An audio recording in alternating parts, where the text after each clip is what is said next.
So this is by far the most important video I think I'll ever make on this channel. Because Christopher Nolan isn't just some random director I chose to rank. No, in fact, Christopher Nolan is my favorite storyteller of all time. He is single-handedly responsible for my love of cinema and film, and the main reason for why I am pursuing that in this industry. With the release of Oppenheimer in theaters, 5 of Nolan's films now sit at my top 10 favorite films of all time, with my top 2 being 2 of his. So yes, this ranking video is one that I was taking with the utmost seriousness because I am completely in love with just about every film on this list, and some of these movies I consider to be my favorite films ever. So without further ado, let's jump right in.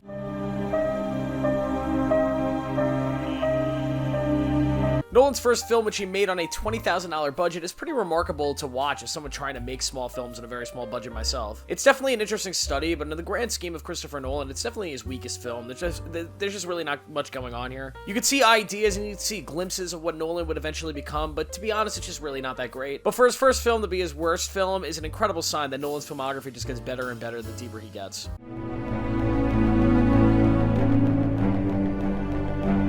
Memento just doesn't 100% work for me. I mean, like, I love the concept, the twist is cool, and the execution is great, but this is a Nolan film that I found myself wanting to rewatch the least. It's definitely Nolan at a time where he was still trying to discover who he actually was as a storyteller, and you can definitely see a sense of rawness here. For me, I just don't really love this film as much as his others, and it's just never, like, 100% worked for me.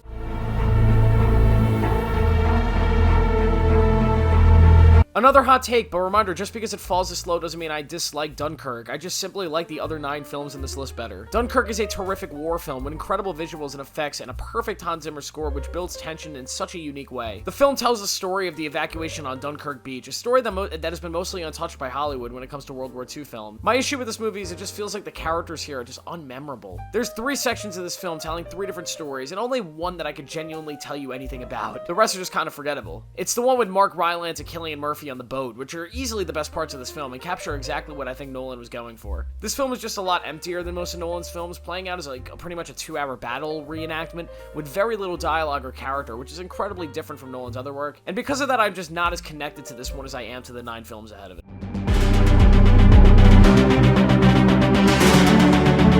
Tenet is fucking wild. On one hand, the film is incredibly complicated and dense with information, and easily the least presentable film for general audiences that Nolan has ever created. On the other hand, it's an intense spy action drama with phenomenal set pieces, a great score, amazing visuals, and just a fun time. The concept here is actually really cool, and honestly one of the coolest things that I think has ever been created for a movie like this. The time travel aspect of this film is so unique, and it helps to create some of the most original action sequences I think I've ever seen. My main real issue in this film is the fact that Nolan essentially threw out all of his amazing character work skills that he has. The film lacks any compelling character story, like, at all. You take a film like Inception that also dealt with, like, a crazy concept sort of like this. At the center of that film was a deep character story that really helped you connect to the movie. And this film just doesn't really have that. And without being able to connect to our central character, who doesn't even have a name in this movie, I mean, he's just called the protagonist, which is kind of silly. The film has a hard time getting you invested in the drama of the situation. With a stronger script, this could have been a top 10 movie probably, like, ever made. I mean, because it's just so cool visually, and the concept is so cool. But I just needed a little bit more from the story here.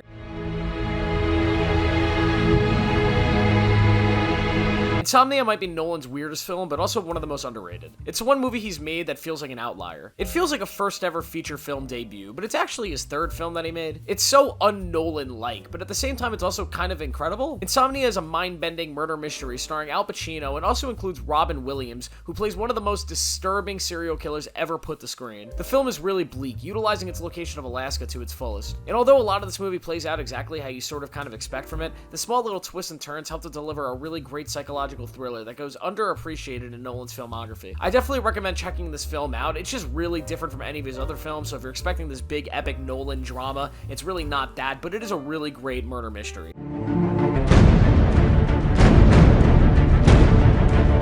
Nolan's most overhated film. The Dark Knight Rises is an epic conclusion to Nolan's Batman trilogy that delivers everything you can ever come to expect or want from a trilogy ender. Sure, it's the worst in the trilogy, but following The Dark Knight was an almost impossible task. The Dark Knight Rises decides to take a completely different approach than The Dark Knight did, adapting the no man's land arc from the comics and introducing us to Nolan's reinvented version of Bane, an absolute tank of a villain with an iconic voice. Bane is Batman's biggest physical threat, and he also offers an ideological opposition that's equally as terrifying. My biggest issue with this film is the twist, which I really don't think works that well. Bane is just sort of like thrown away in the 3rd act with really no gravity to the whole ending with his character. The ending of the actual film in the trilogy, though, is perfect, and Hans Zimmer, I mean, goddamn.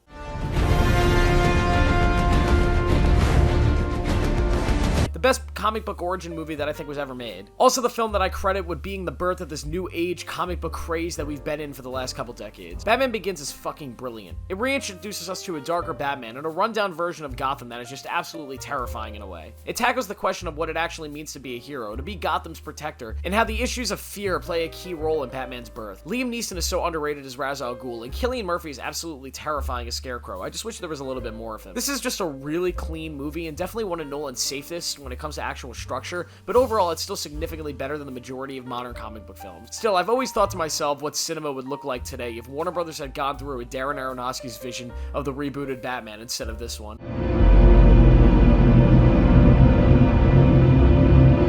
By far the most underrated film ever created. The Prestige is fucking ridiculous. A movie that follows two rival magicians played brilliantly by Hugh Jackman and Christian Bale. The film takes audiences on an illusion of a journey through a world of magicians and the business of trying to trick an audience while also tackling themes of ambition and asking questions on how far one will go to achieve their goals. This film is unhinged, incredibly smart, and delivers one of the best character pieces in Nolan's work, with Hugh Jackman's character being a massive standout in his filmography. This film is one of the most clever twists in film history, and by the time you get to the credits, you'll be questioning whether this entire film itself was nothing but an illusion. This movie has absolutely mystified me for years. It's one of my favorite movies ever. It is absolutely incredible and original, and I'm not sure any other film has tackled this subject matter, magicians, illusionists, in a way that this film did. I'd love to see more films about magicians. It's actually like some cool stuff. But if you haven't seen The Prestige, go watch it. It's legitimately an incredible, perfect movie.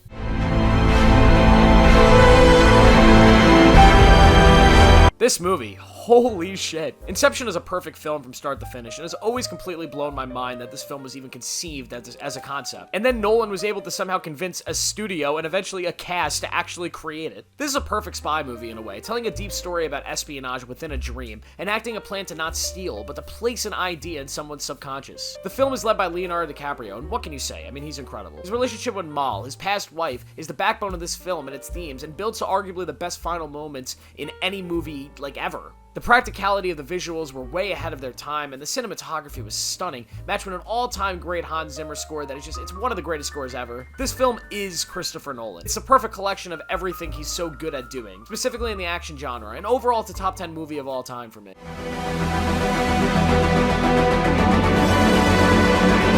I was struggling to decide where to place this movie. On one hand, I had walked out of Nolan's new film believing that it might possibly be the best film that has ever been made. One that fulfills themes of the utmost importance while delivering a classic Nolan film filled with perfect visuals, mind-blowing practical effects, incredible performances, and an all-time score. The thing that sets this film apart from his other movies is just how much more important the themes are here, to our actual world and to ourselves. Specifically doing a story about the father of the atom bomb and the most destructive force in human history. So why is this film only 3? I need to see it a few more times, and I need to allow for time to have its way with Oppenheimer before I could rank it above the films I have at number 1 and number 2. But it's certainly an all-time great film with one of the greatest performances ever put to screen with Cillian Murphy, one of the greatest supporting performances ever put to screen with Robert Downey Jr. It's a movie that left a distinct impact on me. It left me absolutely stunned and terrified in the theater. It is the perfect 3-hour movie, and it further proved that Nolan is one of, if not the greatest filmmaker that has ever walked this earth.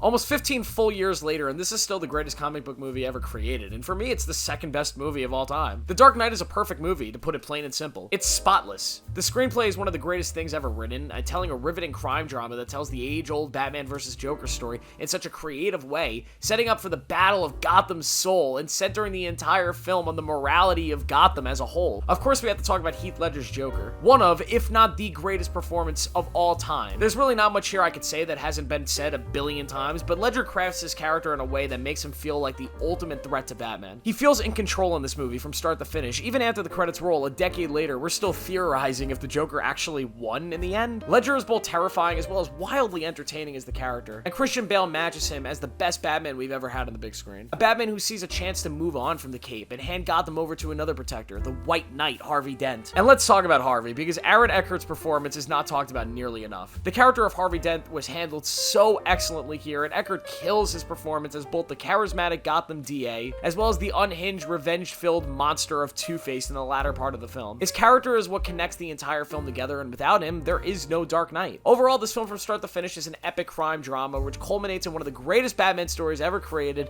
and overall, a top 10 movie of all time for me.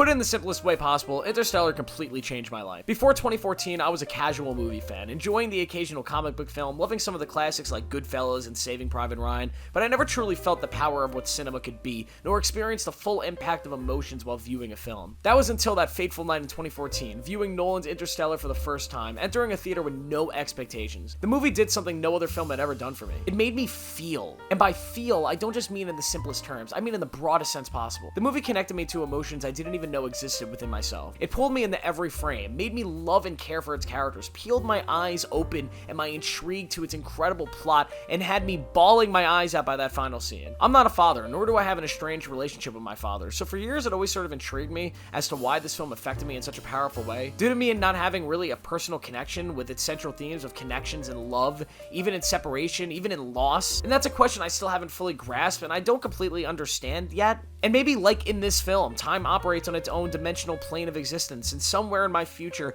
I have an experience that will tie into the themes of this film. But I don't know, maybe I'm getting a little bit too, theoretical in this video. Long story short is, this film started a fire within me. This movie made me want to make people feel the same exact way that I felt after watching it. Completely and utterly connected to the characters, the world, and the people behind the camera, and impacted in a way that to this day, I have yet to experience again. I could go into the technical stuff of how perfect the cinematography is, the practical effects, the performances specifically for Matthew McConaughey, the greatest score I think ever created, or the docking scene, which is my favorite movie scene of all time. But at the end of the day, Interstellar isn't my favorite film of all time because it's the best made movie of all time. All of that is subjective. It's my favorite movie of all time because it's forever connected me with the art form of cinema. It changed my life, and for that I will always be grateful to Christopher Nolan and to Interstellar for being my favorite movie of all time, and for me, the greatest movie ever made. Of course, that's just my opinion, and this entire list is my opinion, so let me know down below what your favorite Christopher Nolan movies are. Make sure to like this video and subscribe, turn on notifications for more, and I will see you guys in the next one.